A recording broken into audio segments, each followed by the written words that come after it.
we close that part of our agenda and we move to item 6, which is the local board input.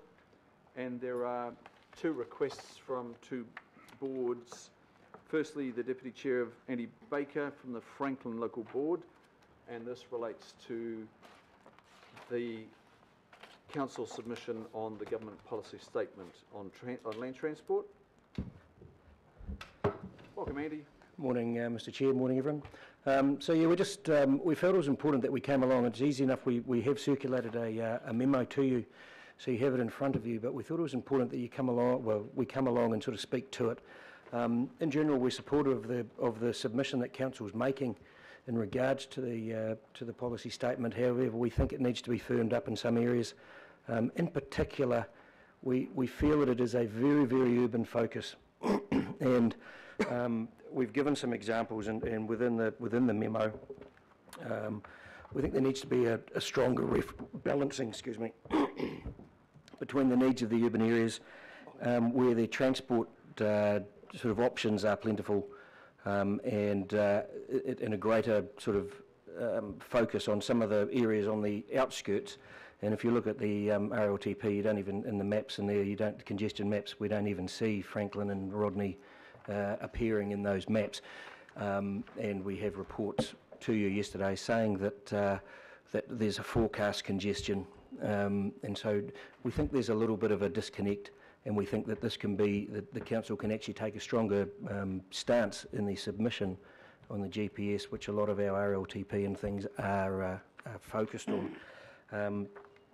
And so within section 3, the strategic directions and priorities, we want to strengthen up and firm up on road safety initiatives, go beyond what is commonplace, which is generally signs and speed limits. We have some great examples in rural areas where we've had fatalities, and a lot of the fatalities in the Auckland, we see that growing, and that's a history in road safety and in the police. So it's up and down, but you generally can't engineer for idiots. But we've got to do our best. And so there are things that we can do, such as having a policy in terms of, or strengthening up things in terms of better chip seal. So some examples in Franklin Waiuku Road, where we had 4 fatalities on one corner. We changed the chip seal to a high grip chip. There's been no fatalities, there's been no accidents since. Cape Hill Road in Pukekohe, over 100 crashes in a 12-month period last year. They changed the chip seal in that. There hasn't been a single crash since. And so we can actually do some things beyond the likes of speed limits and signs, and we'd like to see some push in that regard, because it requires a bit more money and that sort of thing. Look, we think we support the whole thing with the cycling and pushing of that. However, we think there's a little bit of an imbalance. It's very focused on commuters. There is a huge number of people from Auckland and around the place, tourists, who come to our area and use it as a recreational cycling, and there's nothing. And so we have nothing there in terms of safety and the widening of roads and creating of the wider, I guess, areas on the side of the rural roads and the main arterials that are used for recreational cycling. There are thousands of people every week cycling the roads around where the Mayor lives, in Clevedon and Ardmore and Karaka, and these areas that are easily accessible. People drive their cars out there and they cycle the sides of these roads, which are inherently dangerous. They are clogged, they are fast, and we're not doing enough.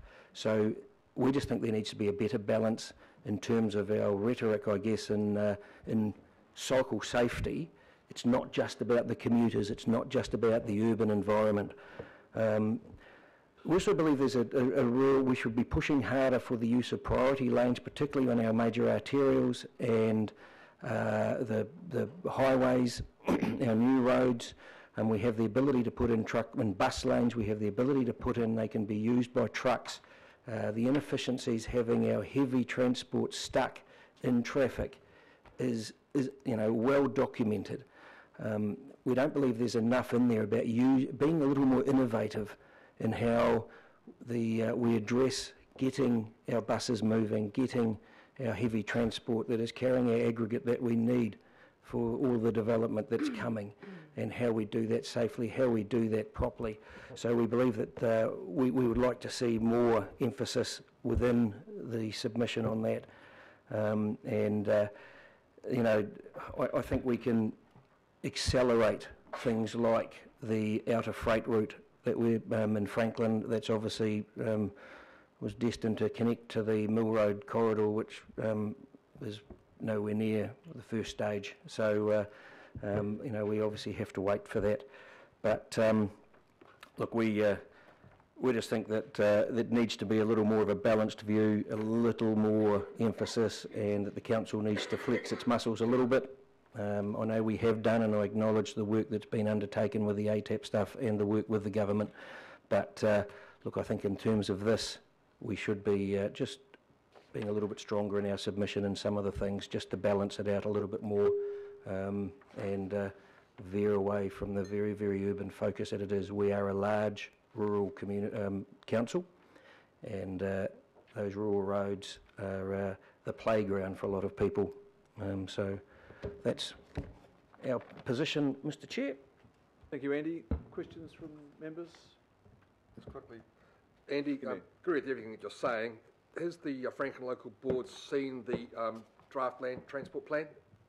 And it came out last night. The RLTP. Yeah. We've got a workshop on it this afternoon. We've seen some parts of it, but yeah, A lot of things you just mentioned to cover off on page 2 of the safety stuff concerned, you know, road surfaces, roundabouts, because you have some of the worst, or we have some of the worst roundabout fatality areas in the city, don't we? So Yep. Just, we're addressing those. We've had 4 built in the past at a pretty big cost, so we're addressing that slowly, but it is working. thanks. And the second question, if I may, Mr. Chair, that is the freight, which is the absolute critical part, especially foodstuffs coming from the growing areas, particularly of Pukekohe, but also glasshouse areas all over the Franklin area, and in truth Rodney as well. Do you have any analysis of the growth in freight routes from Franklin into the city? Or not? I don't have analysis of it, Bill. But you know, anecdotally, you know, the numbers are huge. The time they spend on the road is massive. It's inefficient. Yeah. So I don't have the data though. I'm sure you do. Yeah, I do. So the aggregate's gone from 6 million tonnes to 10 million tonnes per annum. That's a 40% increase, and the movements of produce, grown produce, is up 20 to 30% in the past same period of time. Thank you. Thank you. Answer the question. Councillor Newman. Thank you, Andy. You might not be aware, but you may be aware, with respect to what Auckland Transport is forecasting in terms of the built network optimisation resilience for rural roads. The smooth travel exposure for rural roads in 2018 to 28, they're forecasting 90%. 2028 to 38, that drops down to 80 to 87%, and 2038 to 48 is 75 to 80%. So there is, Auckland Transport is forecasting a decline over time for smooth travel exposure on those rural roads, which directly goes against the point of advocacy that the local board is reflecting. So I have sympathy for that. But were you aware of what Auckland Transport is forecasting over time in relation to that? Smooth, what is it? Smooth travel exposure. It's basically the, it's a bit of an engineering jargon, but it's a measure of the road maintenance standards of those rural roads and the urban roads as well. In terms of the renewal of those roads, Auckland Transport is probably looking at a slow, benign decline of those rural roads. Well, that doesn't surprise me. So, yeah. No, I wasn't aware of that. Okay, well, I'll get this to you because I think, and I'll circulate this around, because a renewals program for those rural roads is essential to achieving the sort of outcome that you're aspiring to. Oh, absolutely. We might need to check on that as well, so it might be advantageous for you to ask Auckland Transport for that section and what it actually does mean. I'll wait till Daniel sends it to me because there's far too many big words for me to remember. Okay, good. This came from Auckland Transport. Thank you. Councillor Hills. Yeah, thanks, Ed. Have you had a chance to look at the line by line of the RLTP? Oh, no, I slept last night after sort of reading bits of it, so no, I haven't. Can I just hold it there, though, because the submission is on the government policy statement for land transport. It's not the ATAP, it's not the RLTP. That's why Andy is representing the board here. It's on the GPS for land transport. Yeah, we'll have our crack at the RL2P. So that's fine. It's just a lot of the things that drop out of here are what you're talking about. So despite what the GPS says, I think quite a lot of good things have come into this. Well, the RL2P is very much based on the GPS, so Yeah. according to what we saw yesterday. Further questions? Councillor Filipaina. Thank you, Chair. The question is really to you in regards to the local board feedback dated 26th of April. So am I assuming correctly then that the summary that is covered by the local board, that it's been incorporated into the... Yeah. When we come to the item, pose that question, and that is being addressed. When we come to the item, yeah. Okay. And question then to Andy, did you know that? Oh, that it was going to be addressed or included. Included. Well, we knew we had faith in the ability of staff to include our feedback into the item. So it's up to you guys whether you include it Jim specifically. Fraser, and Jim has been speaking to Thank Andy and Beth about including The Rodney one. if the council see fit, and attaching bare minimum. And that's why we're here, just to encourage you to support. I'm encouraged. Thank you. Wonderful. Thank you, Andy. Somebody like to move receipt of Andy's? Deputy Mayor. Second, Councillor Hills. All those in favour say aye. Contrary, no. Declare that carried. Now move to Beth. Is Beth here? Hey, she just couldn't see you, Beth. Beth Holbrook, Chair of the Rodney Local Board. Welcome, Beth. Thank you. Good morning, Mr Chair. Good morning, councillors, members. Pleased to see that Franklin Local Board have been here as well on this topic, and I think it's probably significant that the two rural boards are the ones that are here today to speak to the council submission on the government policy statement for land transport. And the reason for that is, and the main reason that I'm here today is that Rodney, with its large geographical area and its huge network of unsealed roads, must be represented in your submission. As a local board, we've been prevented from making our own submissions directly to the GPS. We can only feed into your submission, and we're really concerned that our plight and our plea to fix our sealed roads may get lost in that. So not only would we like to see our submission attached to yours, we would like to see your submission reflect our needs. And what we're requesting is something that will not cost this council anything other than some advocacy on our behalf. I think I would support the statements made by Member Baker, but the main point that we would like to get across is a request for the return of road sealing subsidies. As you may know, road sealing subsidies ceased in 2009, and we have all but our road sealing program has slowed down to almost a complete halt ever since. And I'm sure you're sick of hearing about it.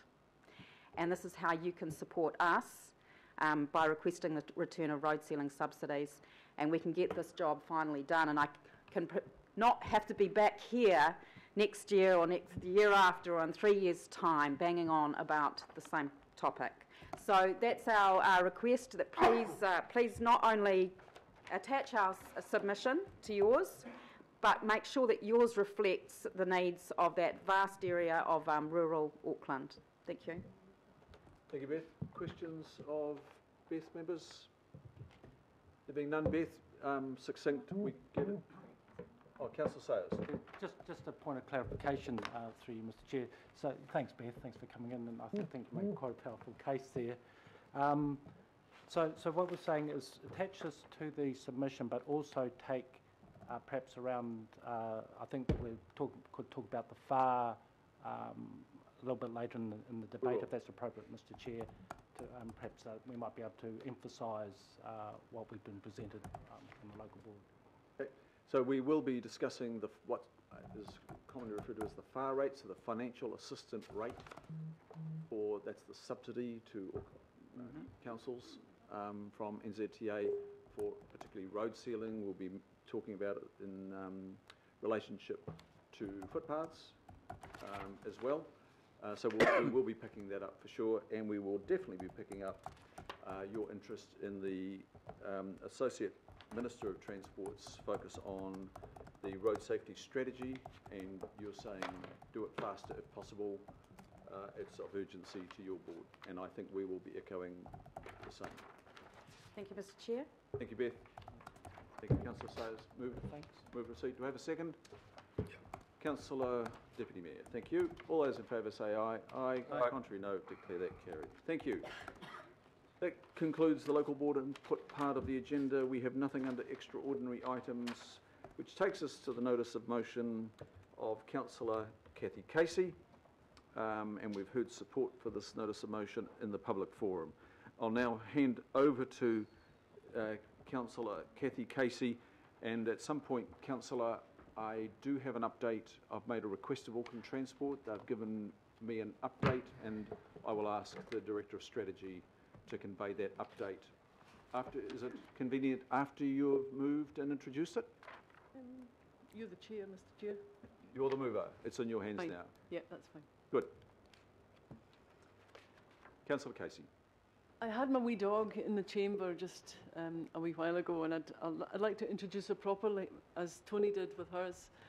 Her name is Susan Boyle. She's called Susie for short. She was adopted from the Manukau shelter back in September after my older dog died. She's the smartest dog I've ever owned, and I've owned many dogs in my lifetime. She's already done obedience and agility, and she's an absolute star. So for everybody watching TV today, if you're thinking about getting a dog, this is a big plug for our shelters. So, why are we here? We're here today to do two things. The first is in-principle support for the carriage of pets on buses and trains in Auckland. It doesn't happen at the moment, and it should. The second is to request Auckland Transport to change its rules to allow that to happen. And there will be rules. Wellington has beaten us to it. They've already started. So why should we do this? I'm going to give you at least 20 reasons over the next 5 minutes. And can I just ask you, can I take your move on it? Do I have a second? You've already got a second. I didn't. I'm the seconder under the notice of motion. Okay, yeah. Thank you. The second is Councillor Collins. We'll just record that as being moved and seconded now at the meeting, as opposed to being written before. That's all. Thank Did you. my 5 minutes start again? We'll give you half an hour. Thank you. I heard that, John. Half an hour. Today, again, and every day this week, in fact, probably every day I've been at this council, I have heard a councillor say, or somebody say to me, we need to get people out of cars. Absolutely we do. That's what the transport package is going to do. But there are almost 100,000 registered dogs in Auckland whose families at the moment cannot take them on a bus or take them on a train. They can take them on a ferry, free of charge with a seat outside, or they can go to Great Barrier and pay, but they can still get on. Right now, the option to take your pet to the vet has to be done in a car, has to be done by taxi. To bring your pet to the Auckland Town Hall today has to be done by car.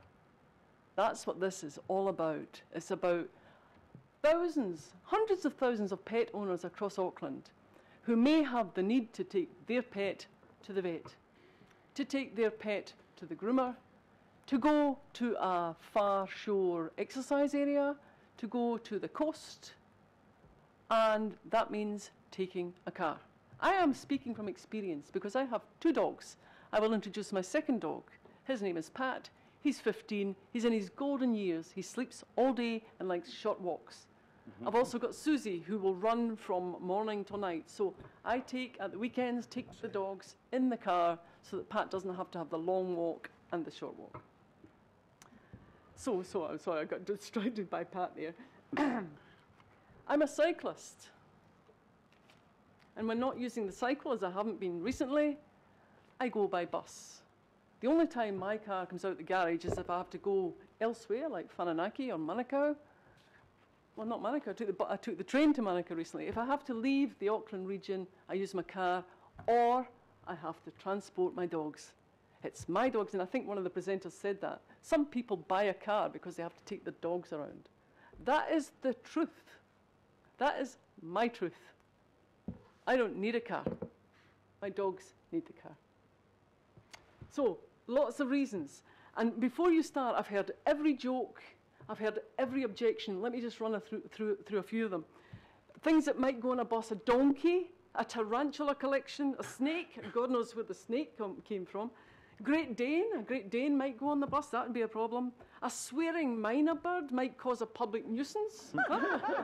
Python? I've heard about dog bags, dog slings, dog carriers. I've heard about dog bags, not quite dog bags. In fact, he's gone now, but Councillor Cole just showed me a picture on his phone of a Great Dane wearing a dog bag. You know, so that's from America, of course. I will address the issues that people have raised, the sensitivity issues, allergies, poos, wheeze, nappies, all of that. I will deal with all of it, because actually we're way behind the 8 ball. If you go, and who was it that said, John Walker said, go anywhere in Europe and you can go anywhere with your dog or your cat. They welcome dogs into restaurants. They have bowls for them. They give them food. They're welcome. They're welcome in pubs, welcome in bars. We are so far behind. So, you know, I'm happy to take all the objections, because that's right, because we're just doing it for the first time. But it's being done all over the world. And if we really want to be a dog-friendly city, a pet-friendly city, we would allow this to happen. So let me give you some reasons. At the moment, it's only ferries. I stood on the Mount Albert train station platform. As the train came in, there was a young woman standing next to me with a small puppy. It was about 12 weeks old, thereabouts. The guard at the time said, I'm sorry, we don't take pets. That's the rules. This is the current situation. If you had a small puppy, you couldn't get on an empty train. Is that encouraging people onto trains? No. It's a nonsense. So I will talk about, you know, what happens. Councillor Hill's asked about when it's really busy and we've got a really busy bus line and dogs want to come on. I'll deal with that too. I want you to like my pets, and most dog owners, right, Ross? Most dog owners, right, Phil? Want you to be happy with your pet. You know, I don't want to cause a nuisance. I don't want to cause people to be sensitive or to be upset. So if I know that you have an allergy or you have a fear of dogs, I won't go near you. That's fine. It's absolutely fine. I will try and obey the rules so that you like my dog. And I think that I speak for every, dog owner in Auckland. That's it. We want to keep to the rules. We want to keep to the rules if we know what the rules are. But in this case, the objections are somewhat spurious in terms of dogs going onto a bus and maybe having a fight, or could have an accident, absolutely. And we should, you know, what I do, and again, this is about, do you believe that pet owners are responsible? Are you responsible if you have a pet? Hands up if you've got a pet. We're the councillors with pets. Yeah. Yeah. Do you think you're responsible when you, minister to the needs of your pet? Yes, of course you are. And that's the thing about this. If I take my pet into the chamber here, I take it knowing that she's been walked this morning twice. She's not going to affront me because she's got a really passive nature. Would I take her on a bus? Yes. Would I put her in a cage? I don't think I would, because she experienced the shelter. She's a sheltered dog. She's never been in a carrier before. So that might cause her some distress. So, you know, it may not be for me that's what Auckland Transport chooses to do, but we need to have all the options on the table. And I think the best option is giving pet owners credence for being responsible for their pet. So if you do have a tarantula, Councillor Filipaina, that you want to take on the bus... It wasn't me. It wasn't you. No. If you do have a pet that you want to take on the bus, it should be one that you can take on the bus. And you wouldn't worry about then the people thing, because I wouldn't take Pat anywhere. Pat's old. He likes what he likes, and you know, I keep him away from people and other dogs. That's what I do. But I've got the other one who I would take anywhere, and see Duncan Garner this morning, loved her. I've not much more to say. I think I've covered all the bases. It's just a small step in the right direction, really. I'm not asking for everything at once. It's just that the responses to date from Auckland Transport have been no, on the grounds of hygiene and safety. And I'm saying, well, those are good reasons, but actually, everywhere else in the world has managed to cope with that. And I think it's about time we grew up as a city and made Auckland right up there in the ladder of pet-friendly cities by making this small move. I hope it gets unanimous support. So does Susan Boyle. Thank you, Councillor. I might just go to the Director of Strategy, Jim Quinn, now. We do have an update from Auckland Transport, and it's not the no shutout that you may have interpreted earlier. Mr. Quinn? Yeah, so I'm advised by Mark Lambert that the review of the current rules and consultation with the public transport operators is planned for the period of July to September this year, with the intent to update them when the new North network goes live. So that's part of bringing all of the services under the same banner in October. And that's part of as part of their plans to consult, they're also going to use their mobile app, which you'll be well aware most folk who use the services use, so that the users are able to have their input through the survey. And it's proposed that the Wellington proposal be used for trains and buses as their starting point to consult from. So I won't go through the pros and cons of that, but that's the main thrust. So they're intending to consult and implement. They've just yet to work that through in terms of where that'll land, and I'm sure they'll advise us as that works through. So that's a positive step. So there is work underway, Councillor Casey. It may not have been visible to us, but I'm sure your notice of motion, if it is passed today, gives some impetus to that work. Yep. And thank you. Other speakers? Yes, Councillor Simpson. So just a question, if I may, and I understand this is just support and principle, but Kathy, obviously you know this subject very well and you're quite passionate. The area of concern that people have addressed with me is around dogs, cats or animals messing on the bus, all right? And do you know what is used in other places around? Is there a fines for cleaning it up, or how does that work? That's the concern, because I think people are saying that, you know, even in our parks and on our streetscapes, in our town centres, there are people who actually don't pick up after their dogs in our footpaths. We'd like to think all dog owners are responsible, but sadly that's not always the case. So as a concern that I'm hearing loud and clear, can you give me just some knowledge or some information that helps me and the people who are talking to me understand what is done in other places around that? Thank you. I just respond, if I may, Mr. Chair, by saying it's an offence not to pick up after your dog, and on a bus you've got a contained person. Often you don't know who dropped it, You don't know who dropped it on a bus. You saw the offender, so I would guess that our bylaw would cover that quite adequately. So I know what you're saying. Whose responsibility is it? It's one of the ones that Auckland Transport should look into. Thank you. Further debate on this? Councillor Cloak. Yeah, no debate. I just think I'm going to support this. I'm a strong supporter, like Councillor John Walker. And it's clearly not going to do any harm if Auckland Transport are doing. It's just asking a reinforcement of us to say, continue on with the work. We're endorsing that, and then it'll come for a final recognition. I suppose there's one thing. There's already a little bit of inconsistency in that. My understanding is on ferries, dogs are allowed, and without being in cages.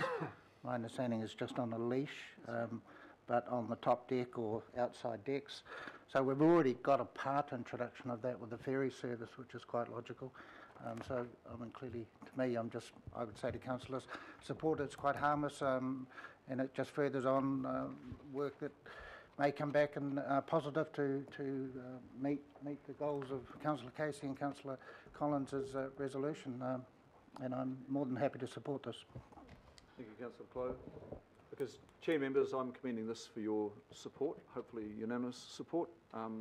Yes, some work is underway, but this gives some political support for Auckland Transport to advance that work, as you've heard from Mr Quinn. Other speakers?